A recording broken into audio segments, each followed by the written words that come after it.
Hello, my name is Dark Moon Doll, and today is Freeform Dreadlock Talk. Freeform Dreadlock Talk is a show that I created in order to answer all of your questions you might have on your Freeform Dreadlock journey.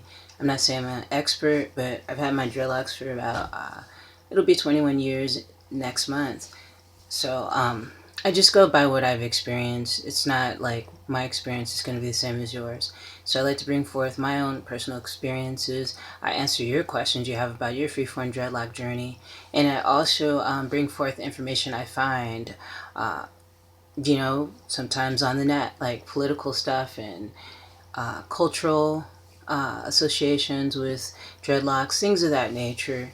And sometimes just talking about how I love having dreadlocks because it's so easy to take care of. So I found this article, I think it's on the Washington Post, and I'll leave the link in the description below. Yes, this is the Washington Post. And if you guys find any articles that you would like for me to read on this channel, please feel free to let me know. And if you want to support this channel, you can donate $1 or more to my PayPal at kdaddytmama@comcast.net.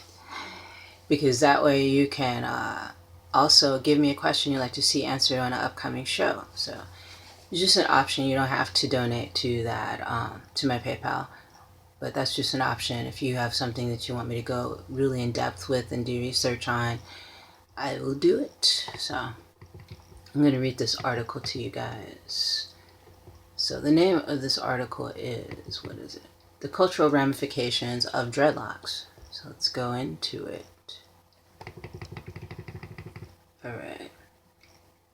So this is like, okay, so Daniel Douglas Gabriel is a Washington Post business reporter covering the economics of education. So I guess he labeled this article or story Twisted.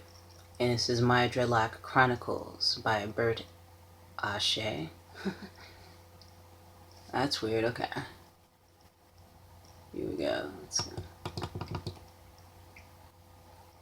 Oh, this is just an excerpt from this book called Twisted, My Dreadlock Chronicles by Bert Ashe.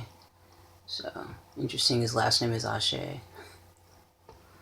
Alright, anyways. So yeah, this is just a few excerpts, it looks like. So I'm going to read this. It's saying this is page 243. I guess the book is available if you wanted to buy it on paperback for $15. I don't know this person. I'm not advertising. I'm just saying that's what it says on here. Okay, here we go. Few things in African American culture few things in African American culture are more politicized than hair. Whether it's chemically straightened, attached to a synthetic mane, or left in its natural state. Our hair takes on all sorts of meaning, often without intention. Much of this is rooted in the outsider status of our hair in a society that deems European standards of beauty inherently more valuable than any others, which I've said a few times in some videos here. African American hair stirs fraught debate over identity, race pride, ancestral heritage, and even self-worth. Should I perm it? Should I weave it? Should I twist it up or lock it down? That's a lot to consider when you're just trying to decide on a hairstyle. The anxieties around dreadlocks, known as locks, LOCS, are particularly acute for middle-class blacks, who often straddle the fence of what's respectable. And to many, there is nothing respectable about strands of long, nappy, unruly hair. Okay. I am certain that my aunt, a conservative West Indian, had the best of intentions when she encouraged me to wear a wig to hide my locks on job interviews. As she saw it, I was already at a disadvantage being black. Or why make it worse by showing up with the equivalent of a middle finger on my head? Oh wow, that's fucked. You say something like that to somebody. This was in 2002, not that long ago, but a very different time for the style. Bert Ashe, an associate professor at the University of Richmond, vacillated for 20 years before he grew out his hair, twisting it and letting it form dreadlocks. His journey, detailed in his new book, Twisted, is an exploration of his identity and personal style. which have evolved along with the perception and popularity of LCS, locks. That's how they're spelling it. Ashe was enamored of the cultural chaos that hairstyle embodied, an anti-establishment statement that challenged American social presumptions. Yeah, this is getting a little tight. So there we go. There's the hair. Oh. So let's see. Yeah, his hesitation seems born out of his negotiation with his identity rather than simply fears of other people's perceptions of him. When he does decide to get twisted at age 39, one of the first steps on the path to locks, he explains that he wanted to make a statement to myself and for myself, and I didn't want to say it out loud. I wanted my hair to talk for me. And this time I was old enough and wise enough and centered enough to finally give myself permission to what I'd long wanted to do, to go outside. He takes the reader through a fascinating, in-depth cultural history of the hairstyle, touching on the various theories of how Rastafarians in Jamaica, who popularized the style in the West, were introduced to locks. It may be that Jamaicans saw images of Ethiopian monks donning the style, or pictures of the Mau Mau of Kenya, who opposed British rule in the 1950s. Either image of Africans resisting Eurocentric ideas have appealed to Rastas, who were treated as outcasts. Still are. The core of the style remains anti-establishment and nonconformist, no matter who wears it and how popular it becomes.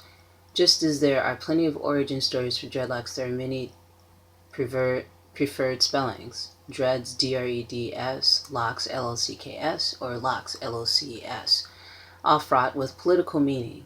I've always called them locks, L-O-C-S, because I was told there is nothing dreadful about my hair. That may seem like semantics, but given the visceral reaction the style used to elicit, changing the spelling is a way to take pride in it. Ashe calls the changing terminology a creative, improvisational response to the call of American white supremacy, a kind of coping mechanism. To be clear, white supremacy in this context is as much about the dominant culture's implicit or explicit insistence on superiority as it is about everyone else accepting the message. Initially, Ashe wavers on whether the widespread wearing of locks has drained the style of its political meaning, but in the end, he acknowledges that locks, L-O-C-S, still carry contested, ambiguous, unsettling meaning that prompts total strangers to offer observations and, in some cases, gentle admonishments. And yet he also believes that locks, as vivid, pulsating, cutting-edge hairstyle, are now completely lifeless and dead. Oh no, sir. Locks, L-O-C-S, came, they saw, they were ridiculed, and they conquered, more or less. There is something immensely powerful about the way black people forced America to accept the style into mainstream culture, into corporate culture.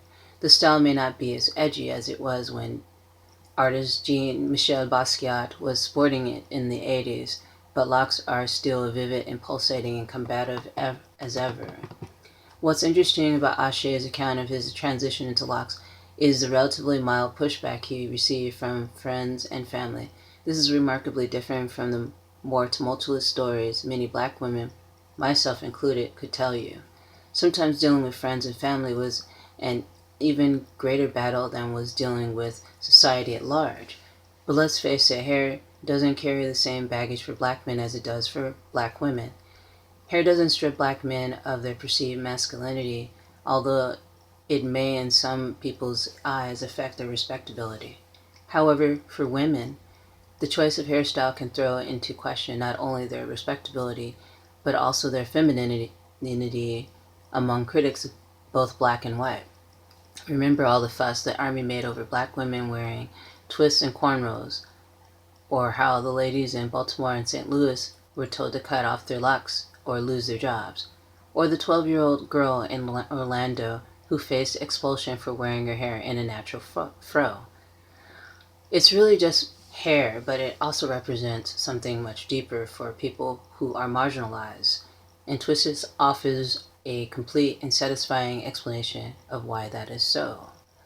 Um, I probably would, if I could, when I have the funds, because I don't have any money to do this, but I'd pick up the book when I can afford it and read it myself so I can digest it, because it's just an excerpt, little excerpts from the book.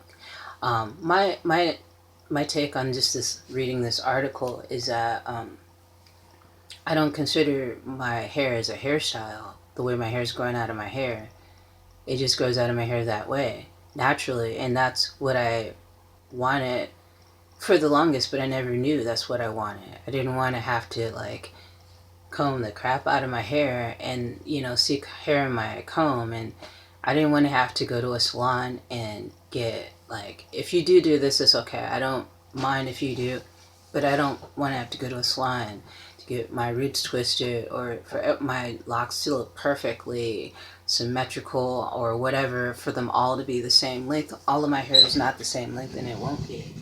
It won't ever be, I don't believe.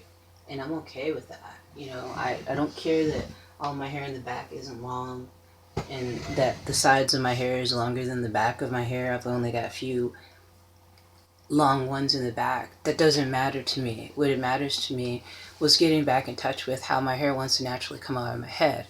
I don't feel the need to separate my dreads or anything like that. My dreads are sticking together as they want to do and letting it freeform. I can relate to what this article is talking about a little bit, but not completely, because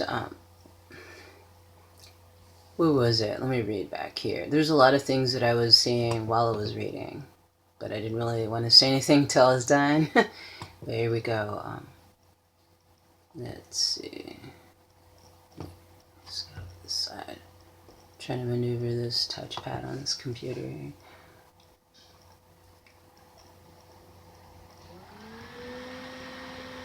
Where is it?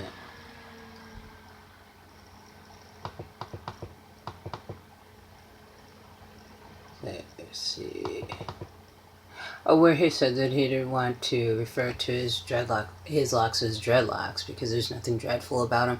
I heard something, people say that a lot. When I first decided to embark upon a freeform dreadlock journey, there's not going to be anything dreadful about somebody coming down the street who has perfectly manicured dreadlocks. I mean, this guy's talking about how he has locks, LOCS, and when people refer to their dreadlocks a lot of times with that spelling LOCS,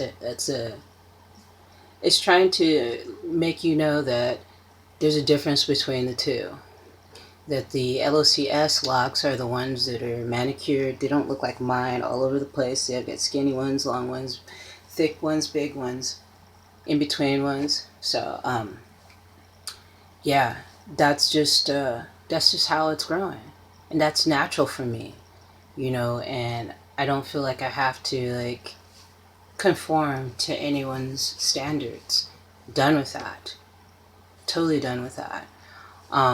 It doesn't seem like, I mean, to some degree, people that are expecting the military, like I talked about in that one video I did about people expecting these kind of corporations and institutions that are built around, that the government built themselves. They're expecting these kind of places to accept them for who they are as a natural African, their hair out, doing whatever it wants to do.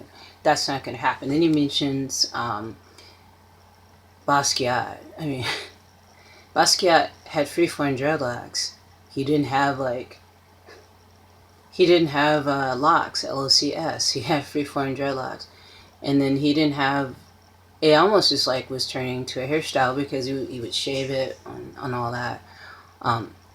Everybody wears, I don't like to say wears dreadlocks because it's not like they're coming out of your scalp naturally. The hair is coming out of your scalp naturally. What you decide to do with it is up to you, whether you decide to separate it or to let it do what it wants to do. I mean, for me, this makes the most sense for my head, okay? And it just seems like with this book, I can't really completely say much about it because I haven't read it. There's just excerpts of it. But I think that, let me just put this forth, because this article is bringing forth a lot of things in my mind that I want to get organized. But yeah, for me, dreadlocks aren't a hairstyle. It's not like here today, gone tomorrow, or I gotta figure out what should I wear it, this like that. You know what I mean? That's what I decided to get away from. For real. It's ridiculous for me to try to conform and try to make my hair look acceptable to the world, even though I have hair that isn't conventional. Why should you try to do that? Why? Why should you do that? That doesn't make any sense for me, at least. And that's where it becomes a hairstyle and a fashion statement. Yeah, it's just kind of like, that's great that this guy had this big revelation with his hair. I think that's always cool because black people are harshly judged no matter what their hair looks like. You can have the most tightest, hairstyle, relaxed it, did all this stuff to it, but somebody's calling me. I don't even know that number. Whatever. Yeah, you could do all this fancy shit to it, put it in curlers or whatever, relax it, make it look fancy and tight, but you're still going to be judged no matter what you look like. I've noticed that with me. No matter what I look like, I'm going to be judged. If I'm not wearing makeup, it doesn't matter. It really doesn't matter. So I just say embrace who you are and just go with that. And I'm not here to preach to people that they should not separate their locks and that the only way to have locks is by doing it the way that I do it. Because I think sometimes people think I come off as that way. That's not what I'm doing. I'm sharing my personal experience. And my personal experience is not like this person I just read about's personal experience. Their experience is involved. They keep saying hairstyle. And that right there kind of bothers me. In the beginning, I thought that I wanted to create hairstyles so that I can be acceptable, more viable to get a job and all this other stuff. Through the years, I found out that no matter what I look like, I could have my hair in a very professional hairstyle, whatever. Society at large doesn't really accept my hair, no matter what it looks like. So, as far as a conventional hairstyle, I mean, if I were to get a job right now, they'd probably want me to put it up in something. Put it up in a bun, in the very uncomfortable hairstyle. And I'm not into hairstyles. I just really am not. The only thing I really do is either put my hat on or put a hair scarf on. I'm trying to keep things simple. Every now and then I'll use scrunchies to put my hair up if it's too hot and put it to the side, but it's not like I'm trying to do some sort of freaking fancy hairstyle. I'm just trying to get my hair out of the way so it doesn't get damaged and for it to continue to grow healthily. I mean, the side of my hair right in here was, my right on my hairline and all that. Years ago, it was getting thinner, and so I realized that all these tight ass hairstyles are not healthy for you, or for me, for my hair. So that's what I see a lot of when I see the extremely manicured dreadlocks. It's like you can see the parts and all that, and you can see the hairline receding, and a lot of people that have chose to constantly do something with their hair. For me, it just doesn't work that way for me. My hair I'd be bald right now. If I was always fiddling around and doing something with it, I would be bald right now.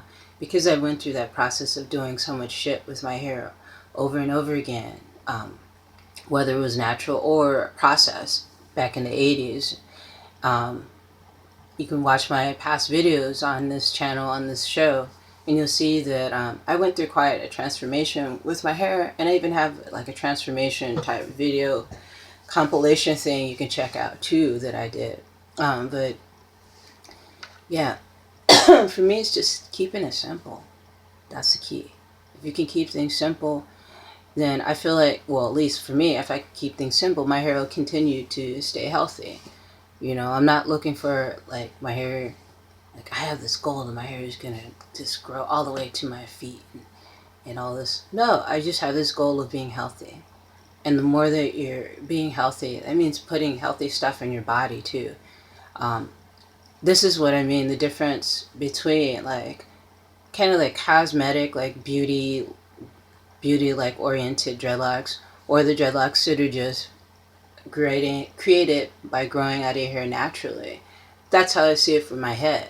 Um, I mean, you may not see that for your head. That's how I see it for my head. And I like it. And I don't want to do so much manipulation to it. Because you disturb your crown chakra. This is your crown chakra. Where the spirituality comes forth. You know?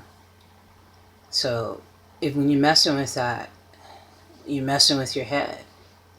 And that's, I mean, more ways than one. So I just think people should think more about what they decide to do with their hair before they do it, and just be more conscious of what you're doing, because it's just old habits too that people can't break out of as well, of always fidgeting with their hair. I only do this like this to my hair because like this will do this if I don't.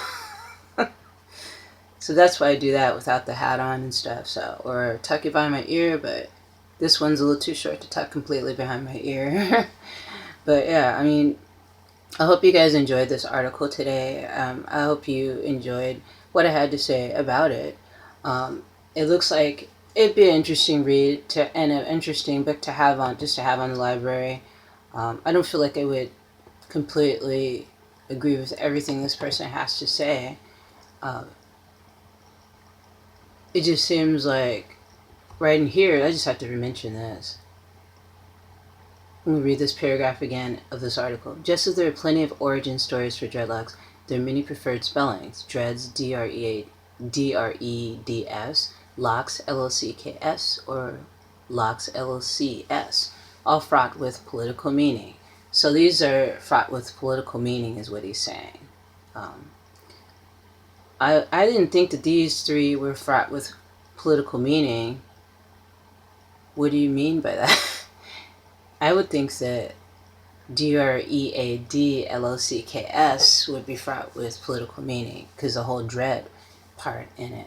And the reasons why the Rastas, this is my take on it, because just from some Rastas that I've met, Rastas from Jamaica. I mean, because when I was working at a health food store, well, both of the health food stores that I worked at in the past, I'd see Rastas come in. Rastas with thick accents straight from Jamaica. I mean, anyway, the way they explain it to me is dreadlocks. That name came about because our hair is seen as being dreadful. So, and it's no denying that. And when you deny that, I feel like that's when you get to that point where you want to like make it uniform and conform to society's norms. That's when it becomes like, it's less political then, because you're just kind of blending in and trying to be like, you know, what everybody else looks like, only you have dreadlocks. So it's not as, for me, it's not as political. And then he mentions about how it's getting really popular, with Hollywood stars and stuff like that. That's kind of a here today, a here today, gone tomorrow type of deal. So, I mean, a lot of these people, they're just celebrities. And they're trying to represent whatever they're representing. And it's just a whole song and dance, and it could change overnight. It's like a lot of people get pissed off. Oh my God, so-and-so cut their locks. Oh no, so-and-so combed up their locks. What would you expect from a Hollywood star? I mean, they just work through what they can do to influence the mass populace. And at the time, dreadlocks are really popular. So, I didn't do it for popularity's sake. I did it for like saving my hair's sake, because my hair was falling out and it wasn't going to keep growing if I kept doing all kinds of crazy shit to it, So, there you go. I hope you guys enjoyed the show today. I hope it gave you some info and insight into your journey, your freeform dreadlock journey. Some people just don't understand why you could just go on just letting your hair do this. Well, if you saw my hair a few years, well, I'd say probably 10 years ago, you'll see there's much of a difference and much of a change as far as the healthiness of it. My hairline was a lot thinner, and my hair wasn't doing so great because I wasn't taking care of it as best as I could. I mean, I get better and better each year with things that I learn about how to better take care of my hair. And that's basically what this is about, learning what my hair is all about. By letting it freely form on my head without manipulating it and ripping it apart and stuff, I'm learning what my hair is all about. I'm learning what I'm all about. When I start to learn about what my hair is all about, I start to learn more about what I'm all about. You know, feeling my hair, appreciating it for what it is, and not trying to make it conform to anybody's standards. Why do we feel the need to do that? Why do we as black people feel the need to make ourselves acceptable to white America? Why do we feel that way? We're still brainwashed by that because we're afraid of losing our jobs. We're afraid of, losing. Most companies have that capability. The other side, though, is the more complex capability of building machine learning and how you get there. So these bubbles. There's some stupid ad coming up. So look out for the Washington Post. They have these ads everywhere. That's one thing I don't enjoy. So, I mean, yeah, just be who you are. I mean, I'm not expecting anybody to be like me. I don't think anybody who has freeform dreadlocks would expect anyone to be like them either. A lot of people do get caught up in the whole, wow, I want my hair to look like Bob Marley and all this bullshit. It's not gonna happen because you're not Bob Marley. It's not. You're not whoever else that you're trying to look like. Just try to look like who you are. Just try to look like you. And stop being influenced by all this pop culture nonsense. Because actually it's just, a lot of the stuff in pop culture is just a remake of what's been done before in the 80s or the 90s. They're just bringing back all the same old shit. So, anyway. Hope you guys enjoyed this show. Thanks for subscribing to this channel. Thanks for the likes and shares. And thank you for your kind comments. You can leave your comments down below and let me know what you think of today's show. And what's going on in your freeform dreadlock journey? Have you been experiencing racism or discrimination within your family? This guy was talking about he experienced more discrimination within his family than outside of the house. That makes sense. Because if you're wearing what he calls LOCS locks, you don't get as discriminated against outside world as you do as having freeform dreadlocks like I have. A lot of people I've encountered, they're not patient enough to hear the explanation of what freeform dreadlocks are when they ask me what they are. They're not patient enough to listen. They just go, oh, okay, all right. But then they accidentally call my hair braids or whatever. I mean, and that's their thing. They just can't listen. They just can't listen. So you just leave it. This is people are just like that. And there's nothing you can do about it. So, fuck it. And just move on. And that's just kind of how it's going to be. There's going to be people out there that just don't understand your journey. And there's a lot of people on this journey doing it feel like they're on their own because nobody can connect to why they decided to just let their hair do what it wants to do. They can't understand that because they're not listening to you when you talk about it. So just leave it at that. This is my journey. Yeah. Watch my videos. Alrighty, guys. Thanks for joining me. I hope you guys are enjoying your freeform dreadlock journey. And I hope you don't feel like you're persuaded to do something you really don't want to do with your hair just to make it acceptable to this world. You should be acceptable to this world just how you are naturally. You know what I mean? You shouldn't have to make yourself look better than or the same as the white European population. you're never going to look like those people. I mean, a lot of them are just copy. I'm not saying all white people are copying black people, but a lot of white people have copied black people through the years as far as certain style, what they call style or whatever like that, whatever you want to call it. Music, jazz, blues. So anyway, let's not get onto that because that's a whole nother topic altogether. So yeah, anyway, thanks for joining me. Brightest blessings to you all, and I will see you soon.